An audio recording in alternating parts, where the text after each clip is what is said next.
బ్యాంకుల తప్పిదంతో రుణమాఫీకి దూరం అంటూ తెలంగాణలో రైతులు చాలా మంది బాధలు పడుతున్నారండి. విషయం ఏంటంటే బ్యాంకులకు ఫోన్ నెంబర్లు ఇవ్వడం, ఆధార్ కార్డు లింకు లేకపోవడం, లేకపోతే ఇంకా కొన్ని వివిధ రకాలైనటువంటి సమస్యలతో రైతులు రుణమాఫీకి దూరం అవుతున్నారు. అలాంటి ఒక బాధని ఒక వ్యక్తి వివరించాడండి.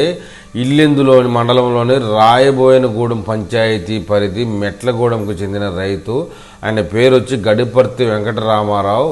బ్యాంకర్ల తప్పిదంతో రుణమాఫీ నగదు కోల్పోయాడు. అది ఎలాగంటే ఆయన ఇల్లెందు DCCBలో 1,06,000 రుణం తీసుకోగా మొదటి 2 విడతల్లోనూ మాఫీ కాలేదు. ఈ విషయమై బ్యాంకుకు వెళ్లి మేనేజర్ను ఆరా తీశాడు. అయితే ఏటా వడ్డీ చెల్లించి రెన్యువల్ చేయించుకునే క్రమంలో గతంలో మార్చిలో ఆయన ఖాతాను సిబ్బంది రద్దు చేసి కొత్త ఖాతాను తెరిచినట్లు తెలిసింది.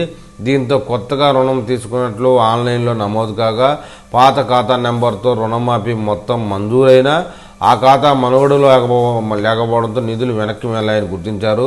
ఈ మేరకు తనకు న్యాయం చేయాలంటూ వెంకటరామారావు కోరారు. బ్యాంకుల వాళ్ళ తప్పిదం వల్లనే కొన్ని వందల సంఖ్యలో రుణమాఫీకి అవకాశం ఉన్న రైతులు కూడా రుణమాఫీ చేయించుకోలేకపోయారండి. ఇలాగా ఎవరైనా రైతులు వారి అనుభవాలు ఏమైనా ఉంటే కనుక నాకు వీడియో కింద కామెంట్ బాక్స్లో పెడితే నేను ఒక వీడియో చేసి ఆ యొక్క సమస్యను తెలంగాణ రైతులకు తెలియజేయగలని కోరుకుంటున్నానండి.